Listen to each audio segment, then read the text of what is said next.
A History of Developmental Disabilities. Lessons Learned as We Begin the Journey Forward by Ann Robertson, Senior Advisor, Case Management Operations, Professional Development Workshop.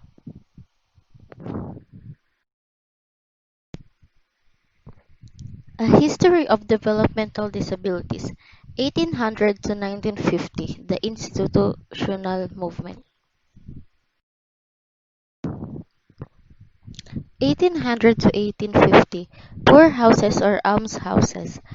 Houses or institutions for the poor supported by public funds were established as a means of removing economic outcasts from society.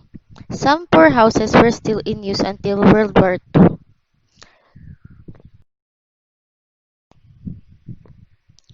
Gunnar D. Board on Poor Houses said, "In those days, we didn't clearly conceptualize mental retardation or mental deficiency or feeble-mindedness. We dealt with inadequate people who we put into poor houses. Now, poor houses were not just for people who were poverty-stricken, but rather people who were inadequate and were outcast and inconvenient and uncomfortable."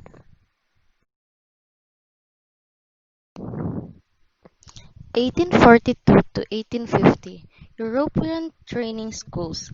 As early as 1842 to 46, training schools for children with disabilities were established in Berlin and London. In 1844, Dr. Edward Seguin was considered the first great teacher in the field of disabilities. Following Seguin's teaching methods, pupils would receive physical training to improve their motor and sensory skills, basic academic training, and instruction in social and self-help skills. His methods and positive results serve as a foundation for similar efforts throughout Europe and America. Among those later influenced by his teaching methods was Maria Montessori, a pioneer in teaching children with and without disabilities. In 1850, Seguin left France for the United States and worked with Dr. Samuel Gridley Howe and others in developing training schools. 1840 to 1880, Dorothea Dix. There became an increased interest in persons with disabilities in the early part of the 19th century. At this time, social reformers such as Dorothea Dix were advocating for better services for all people with disabilities, many of whom were living in appalling conditions. Dick spent 2 years visiting jails, almshouses, poorhouses, and asylums across the United States. More than 900 idiots, epileptic, and insane in the United States, destitute of appropriate care and protection. Since it was unthinkable in 1848 for a woman to address Congress, Dix had Samuel Gridley Howe, a well-known social reformer, present her speech. Her speech appealed that the United States set aside 5 million acres of land throughout the nation to accommodate persons with disabilities, was passed by both houses of Congress but vetoed by President Pierce. Through her passionate appeals and with only the best intentions for persons with disabilities, Dix helped to prepare the way for public institutions.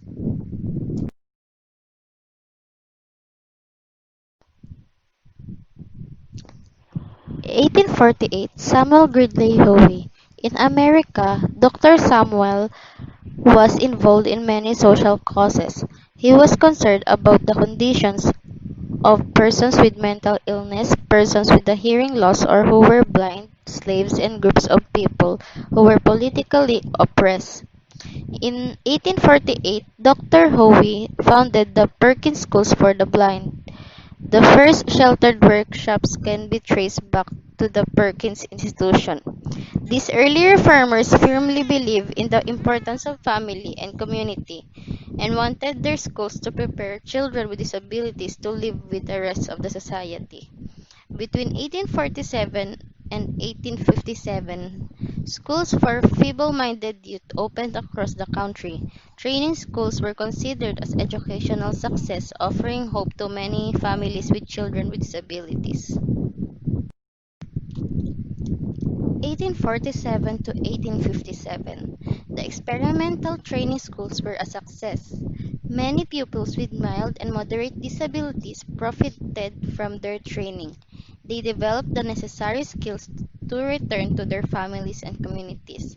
Unfortunately, during the economic troubles of 1857 and as a result of the Civil War, there simply were no employment opportunities for returning pupils.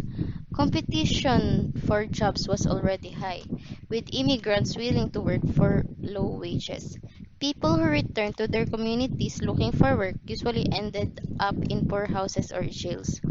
At the same time, there was an increasing demand for placement in training schools. Many parents had heard success stories and some believed that child could even be cured. Existing training schools expanded their facilities and began serving persons with all types of disabilities.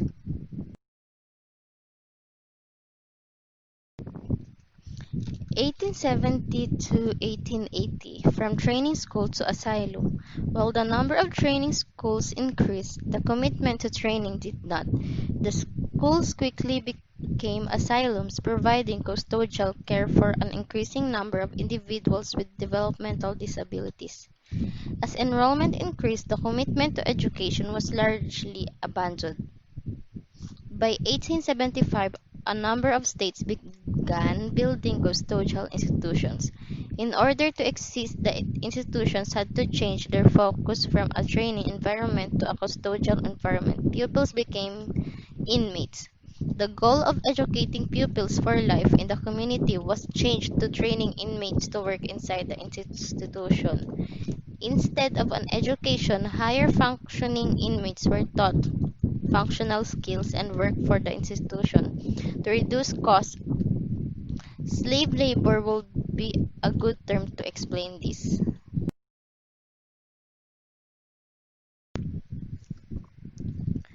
Institutional self-sufficiency, free labor. Superintendents began asking the states to pay for this custodial care, providing persons with disabilities safety and shelter. They argued was the best that could be done, relieving communities of this burden. Unlike the early training schools, the new institutions no longer encourage interaction with the community. They were located in rural areas and away from the view of most people. Inmates with mild disabilities were used as free labor to help care for others. Rather than prepare inmates to return to the community, the focus changed to training inmates to work for the institution. One method of institutional expansion was the development of farm colonies.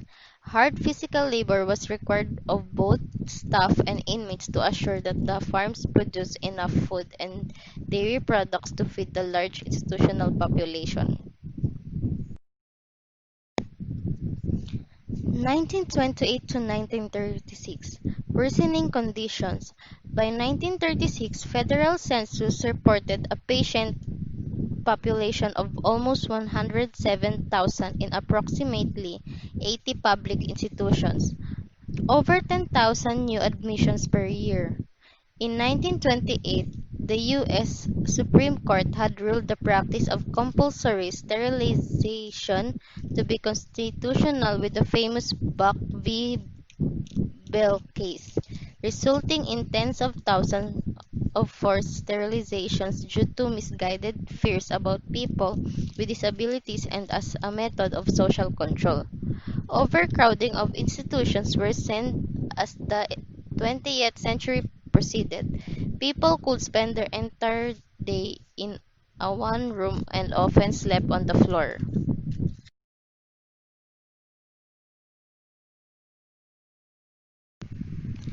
1896 to 1923, beginning of special education.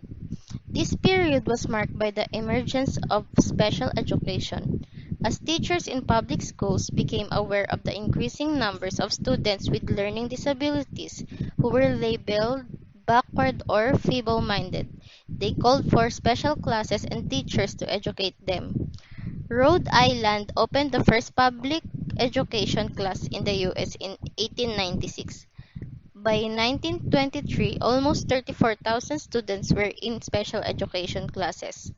In search of training techniques for these children, the schools turned to the institutions. Some institutions expanded their facilities to incorporate special schools. Other institutions offered classes to school teachers on training techniques. 1920 to 1938, Economic Depression and Lack of Education. During the 1920s and 1930s, special education classes were offered primarily in large cities. Many families sent their children to institutions because they believed that only there they would receive training. Lack of community services and negative attitudes about persons with disabilities resulted in an increased demand for institutional placement. By 1938, the country was deeply embedded in the Great Depression. The Great Depression placed a financial strain on all Americans, especially those individuals and families with special needs. Institutions continued to grow in size and number. One reason for this growth was the inability of many families to meet the financial needs of their sons or daughters with disabilities and the lack of educational services. 1939 to 1945, worsening conditions during World War II. When the U.S. entered World War II, many attendants at public institutions were drafted, leaving a shortage of workers. Admissions to public institutions, however, continued to increase. While our country continued to house large numbers of people in institutions, the theme of abandonment reached its extreme in Germany in the 1930s. We know of the Holocaust and the killing of 6 million Jews, Poles, Gypsies, and other groups by the Nazis. What is less commonly known is that one of the earliest populations the Nazis set out to destroy was people with disabilities. 100,000 children and adults with mental and physical disabilities were exterminated during this time. 1955, half a million in institutions. In 1955, state mental institutions in the U.S. housed nearly 560,000 patients, according to William Gronfein, an associate professor at Indiana University, Purdue University. By this period, the state of Indiana had built 6 institutions specifically for the disabled population. 1843 to 1961, Indiana's Institutions for Disabled. Indiana State School for the Deaf.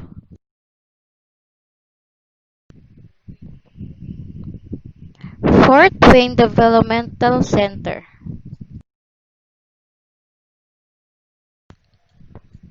Newcastle State Developmental Center.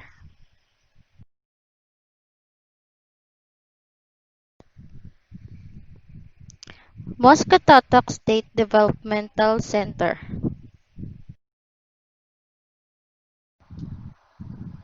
Silvercrest Children's Developmental Center.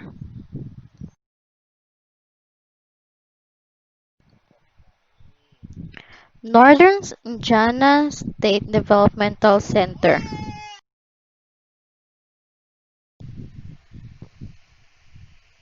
1950 to 1980, the Deinstitutionalization Movement. 1940 to 1950, the right time for organizing. The United States was enjoying an economic boom following the Great Depression and World War II. Although conditions were improving for most people in our country, including persons with disabilities, public institutions were overcrowded and understaffed. Parents of children with disabilities began to form their own support and advocacy groups because few supports and services were available in the community.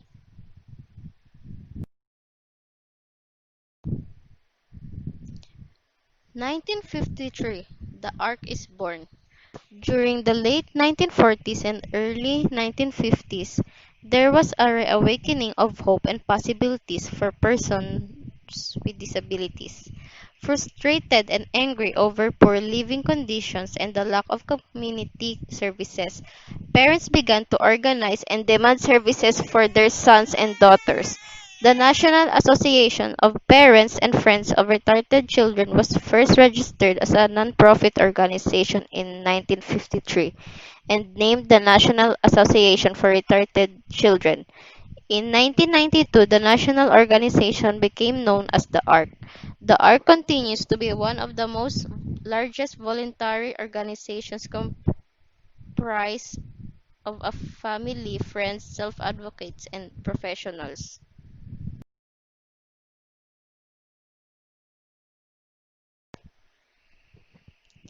1959 Normalization Principle by Beng Nerje.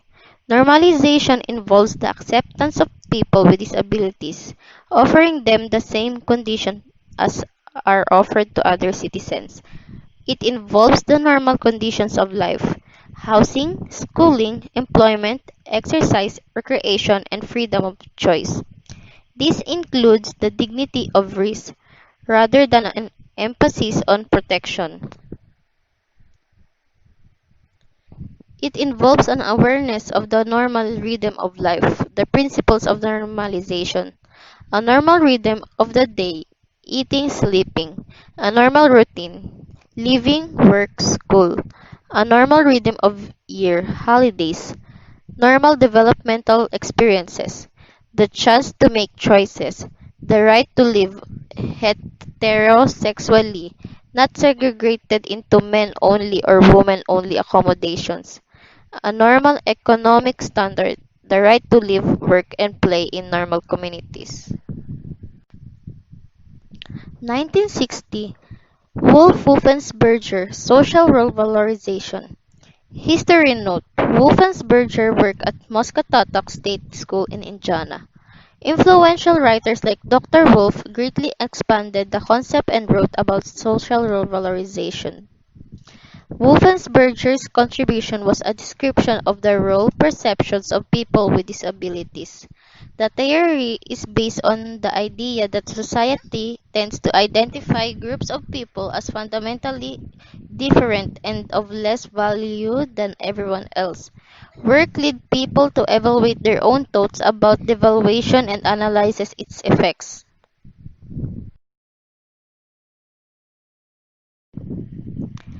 1968 Self-Advocacy Movement. We are people first.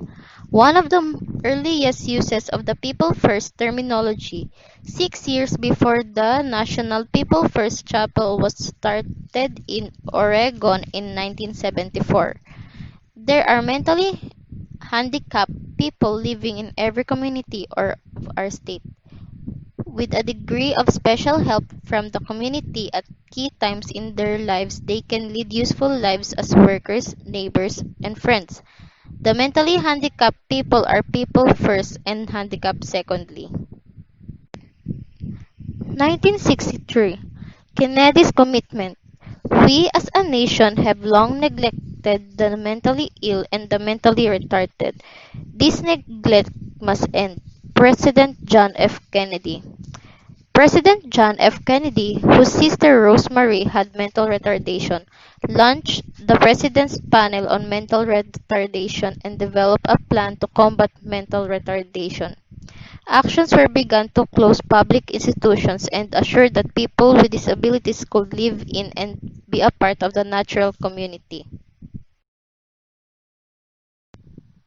1964 Public Outcry.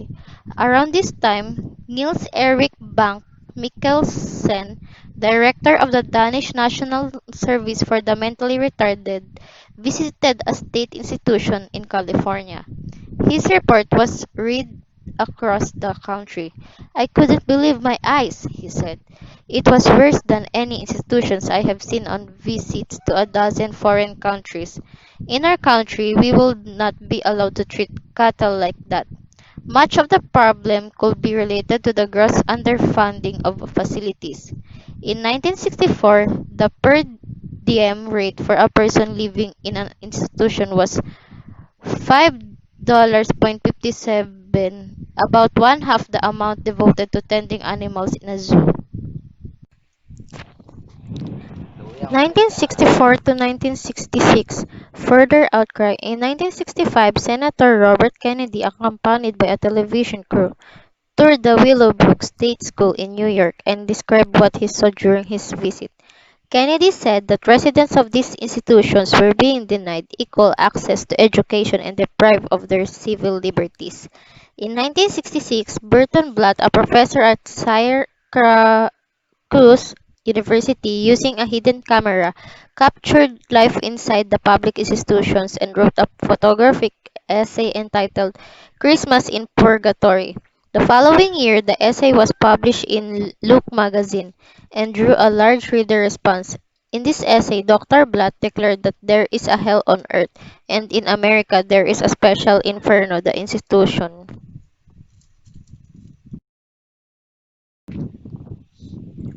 1975, the institutionalization. In many ways, by 1970, one can see the beginning of a process that will play out over the next 30 years, ending with many closures by 2000. The exposures of the horrifying realities of the institutions prompted advocates to sue state governments on the grounds that their confinement and treatment of persons with mental retardation were unconstitutional. Initially, the public policy response was to fix the institutions.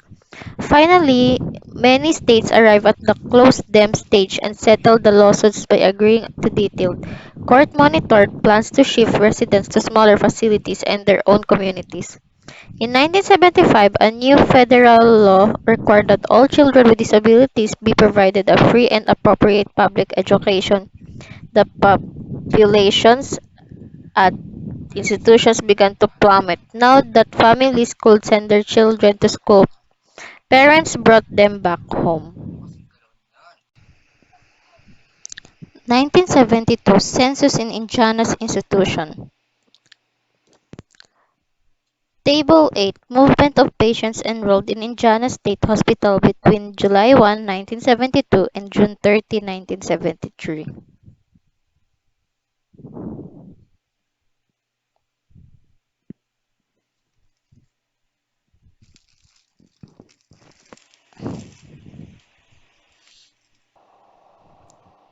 Figure 1.3 Movement patterns in large-scale IDD facilities selected years 1950 to 2011.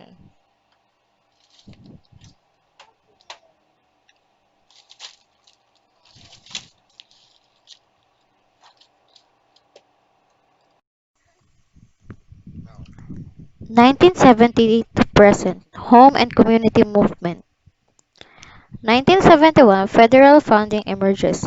Federal financing of long-term care for persons with intellectual and developmental disabilities began in 1971. In 1971, Congress authorized federal financial participation for intermediate care provided in facilities for people with mental retardation. This new federal program, founded by Medicaid, provided substantial financial support to states. States quickly began to participate in the ICFMR program. By June 1977, 40 states had at least one ICFMR certified state facility and a majority, 28 states, had both public and private ICFMR.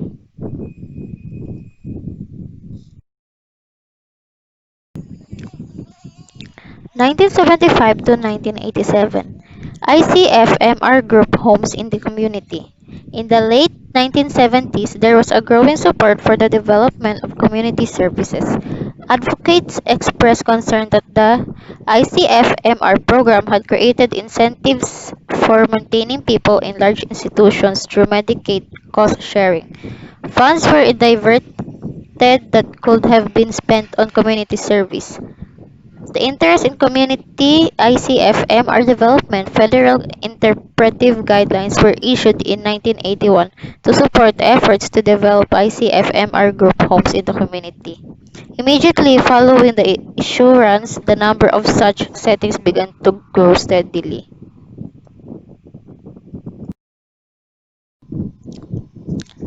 1981 Medicaid home and community waivers.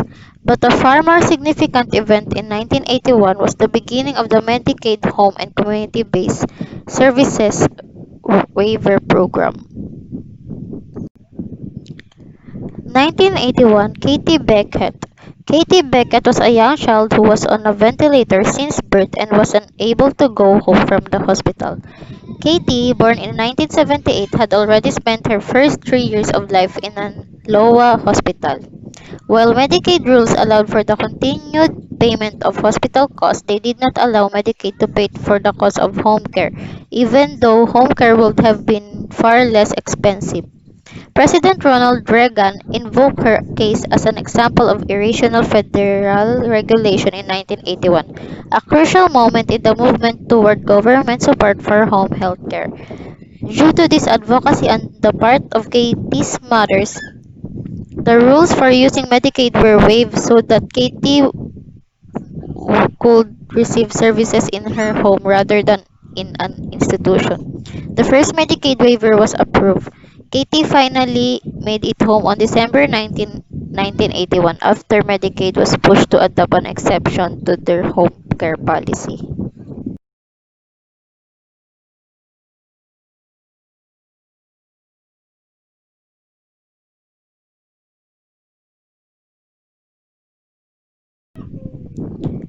Katie Beckett.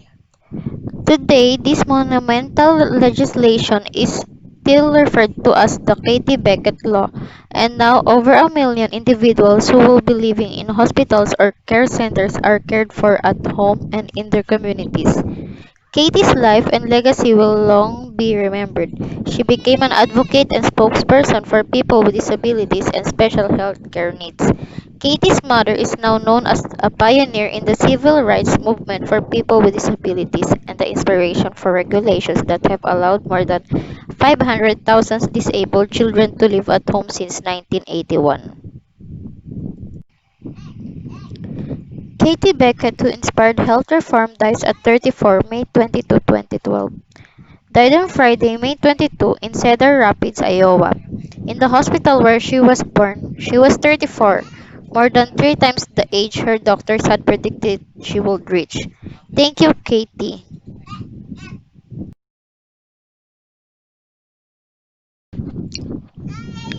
1991 Waiver Services began.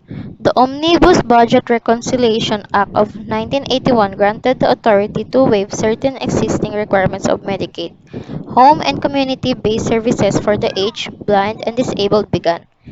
HCBS services including case management, personal care services, adult day services, residential and habilitation services, respite care, and other services became available.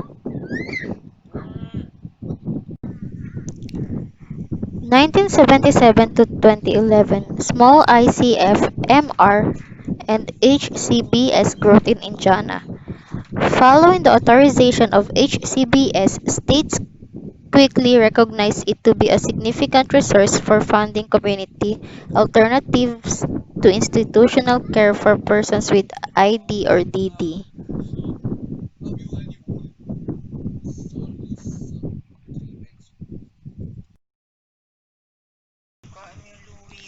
People with developmental disabilities can and do make positive contributions to the life of the community.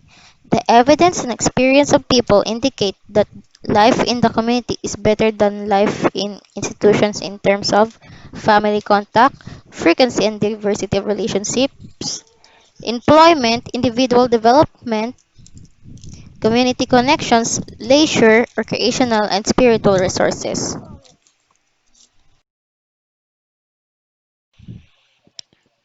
2011 and beyond, looking forward. On the 12th anniversary of the Olmsted Decision, June 22, 2011, President Barack Obama reaffirmed the trust of this landmark United States Supreme Court ruling, recognizing that the unjustified institutional isolation of people with disabilities was a form of unlawful discrimination under the Americans with Disabilities Act and recommitted his administration to end all forms of discrimination. He reinvigorated the Department of Justice effort to crack down on states.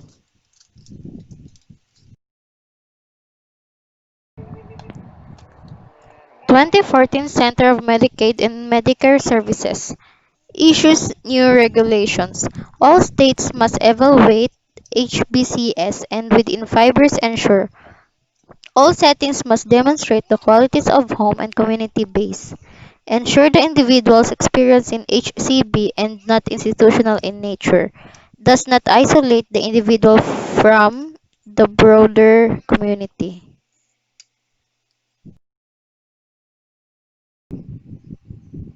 CMS regulations, home and community.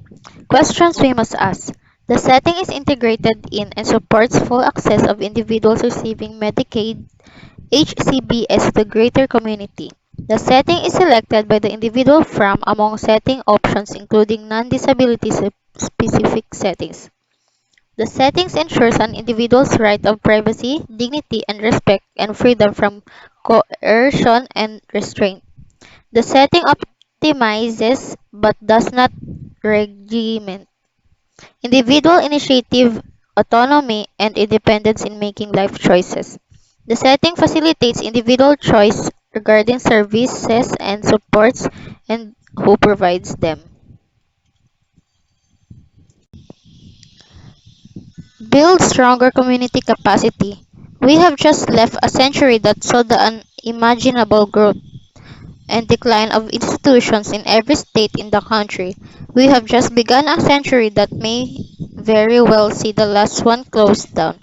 As a society, we are now embarked on a slow but steady movement to building stronger community capacity and inclusion for all.